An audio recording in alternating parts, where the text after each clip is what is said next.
আমি বললাম যে আমার আলবির কাছে আমি মেয়েকে বিয়ে দিব না। তার মাকে বলছি যে মা, ভাবি, আপা, আপনি আমার মেয়েকে ভিক্ষা দেন, আমার মেয়েকে ভিক্ষা দেন, আমি আপনার ছেলের কাছে বিয়ে দিব না। আলবির মা মানে নাই, আলবির মা আলবি সহ একটা যোগসূত্র করে আমার মেয়েকে তারা নিয়ে চলে গেছে। আমি তো দেখছি কালকে সবার আগে হাসপাতালে গিয়ে, যাই হোক আমার মেয়েটা আর ওর ছেলেটা সমবয়সী, একসাথেই ছোট থেকে খেলেধুলে বড় হয়েছে। আমার পাশেও ডিএইচএস, প্রত্যেক শুক্রবার আমরা পার্কে নিয়ে যাই।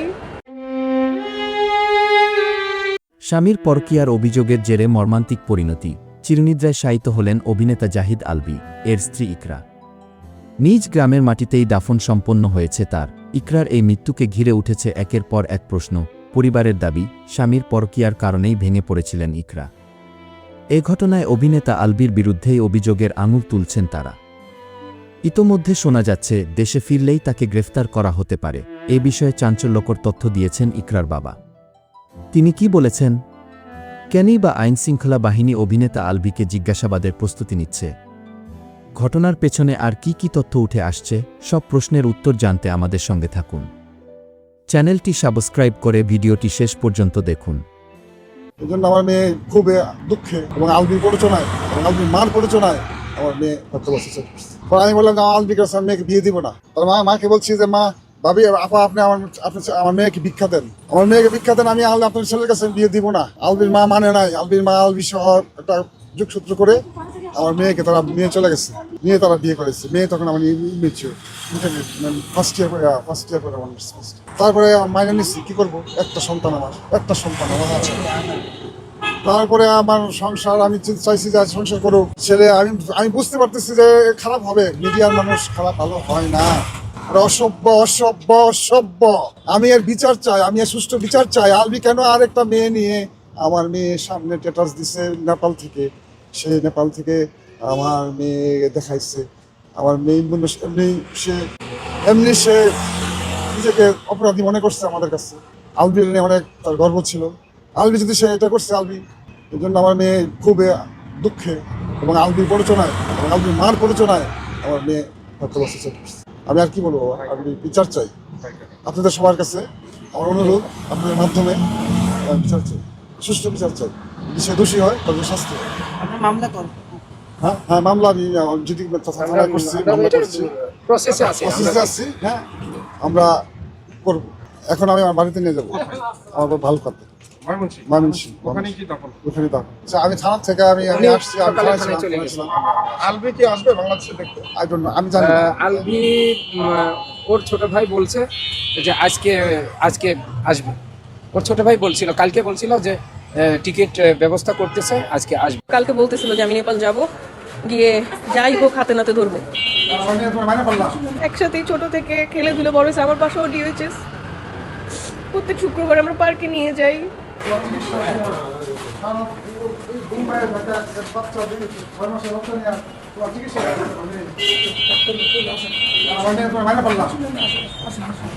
আমি তো দেখছি কালকে সবার আগে হাসপাতালে গিয়ে, যাই হোক আমার মেয়েটা আর ওর ছেলেটা সমবয়সী, একসাথেই ছোট থেকে খেলেধুলে বড় হয়েছে। আমার পাশেও ডিএইচএস, প্রত্যেক শুক্রবার আমরা পার্কে নিয়ে যাই। আমি যেহেতু চাকরি করি, বিভিন্ন সমস্যায় থাকি, দেখা যায় অনেক সময় বাচ্চার খেয়াল রাখতে পারি না, এটা ওটা সমস্যা হয়। কিছু হইলেও এমন একটা মানুষ সব কিছু নিজের কাঁধে নেয় যে আমি আছি, তুই টেনশন করিস না, আমি ওকে নিয়ে আসতেছি, আমি ওকে দেখতেছি, আমার বাসায় রেখে যা, আমি খাওয়াবো, আমি ঘুম পাড়াবো। এই যে ওরা কত ওর বাসায় ছিল। তার সঙ্গে আপনার শেষবার কবে কথা হয়েছে?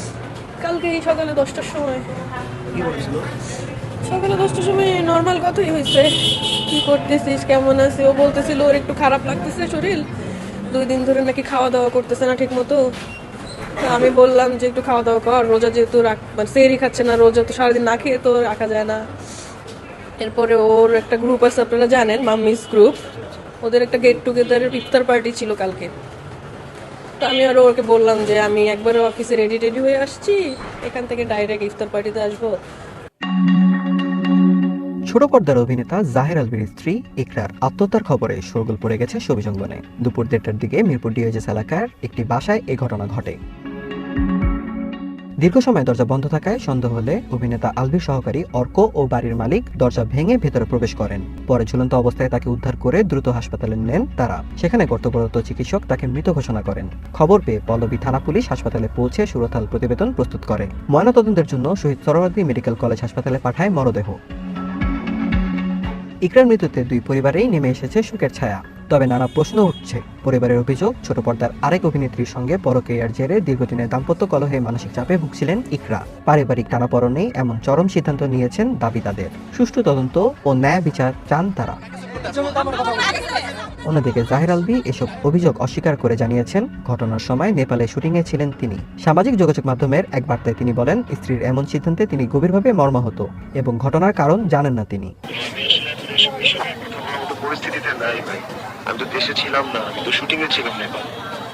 আচ্ছা ভাই, আমরা যতদূর জানি যে আপনি তিথির সাথে নেপালে আছেন, এন্ড তিথির শুটিং এ আছেন। আমি পুরো একটা শুটিং নেপালে আছি, শুটিং এর একটা শুটিং টিম। জি জি। আর আমরা এটাও আমরা জানি যে গতকালকে তিথির জন্মদিন ছিল। আপনাদের কি জন্মদিনের জন্যই যাওয়া? স্বাভাবিক একটা মানুষের জন্মদিন থাকলে, আমাদের যদি কোনো শিল্পীর জন্মদিন থাকে, টেকনিশিয়ানের জন্মদিন থাকে, সেরকম উদযাপন করি না। না না, এই জন্যই কি এই আত্মহত্যাটা কি হয়েছে কি, এটাই আমি জানতে চাচ্ছি। আচ্ছা ভাই, না আপনার কন্ডিশনটা আমি বুঝতে পারছি, কিন্তু যেহেতু আপনি একজন পাবলিক ফিগার, আপনার কাছ থেকেও জানাটা দরকার, আপনার পক্ষ থেকেও স্টেটমেন্টটা আমাদের দরকার। এই আমি দেশে এসে আপনাদের সবার সাথে কথা বলবো, ঠিক আছে? হাসপাতালে উপস্থিত ইকরার ঘনিষ্ঠ বান্ধবী ডাক্তার খাদিজা ও সালমা আলম মৌলি জানান, ইকরা কিছুদিন ধরেই মানসিকভাবে ভেঙে পড়েছিলেন। দাম্পত্য জীবনের বিভিন্ন বিষয় নিয়ে তিনি তাদের সঙ্গে কথা বলতেন। আলভি ফোন দিয়ে ওর অ্যাসিস্ট্যান্টকে বলছে যে তাড়াতাড়ি ওই রুমে যেয়ে দেখতে। তার মানে হি নোস, এমন না যে সে কিছু জানে না। সে যে একটু আগে স্ট্যাটাস দিল যে আমি জানি না কি হয়েছে, তো এই স্টেটমেন্টটা পুলিশকেও দিয়েছে ওর অ্যাসিস্ট্যান্ট অর্ক, যে স্যার আমাকে জানাইছে, স্যার জানে দেখে জানাইছে। যে ও লিখলো আমি জানি না কেন, আমার আসলে আমার কিছু বলার নেই ও স্ট্যাটাসের উপরে, বাট হি নোজ এভরিথিং। সকালবেলা ও আবার আমাদেরকে একটা মেসেজ করছিল যে আমি নেপালে যাবো আজকে, গিয়ে ওই মেয়েকে চুল ধরে, মানে ও হচ্ছে ওই মেয়েকে এক্সপোজ করবে, এতটুকুই মেসেজ। তো আমরা বুঝছি যে আচ্ছা ঠিক আছে, ওর মাথা গরম, একটু ঠান্ডা হোক, আমরা একটু পরে ওর সাথে ফোন দিয়ে কথা বলবো। এরপরে আমার সাথে কথা হয় নাই, এরপরেই তো শুনলাম। তো প্রিয় দর্শক, এতক্ষণ আমাদের সাথে থাকার জন্য আপনাদের অসংখ্য ধন্যবাদ। আর হ্যাঁ, আজকের এই প্রতিবেদনে ইকরার বাবার এসব বক্তব্য নিয়ে আপনাদের কি বক্তব্য? আসলে কি অভিনেতা আলভী এই হত্যাকাণ্ডের সাথে জড়িত? এ বিষয়ে অবশ্যই আপনাদের মতামত আমাদের এই কমেন্ট বক্সে কমেন্ট করে জানাতে বলবেন না। আর হ্যাঁ, আপনি যদি আমাদের এই চ্যানেলে নতুন দর্শক হয়ে থাকেন, তাহলে অবশ্যই চ্যানেলটি সাবস্ক্রাইব করে বেল বাটনটি অন করে রাখবেন। আজকের মতো এখানে বিদায় নিচ্ছি, দেখা হচ্ছে পরবর্তী কোনো একটি ভিডিওতে। ভালো থাকবেন সবাই, ধন্যবাদ সবাইকে।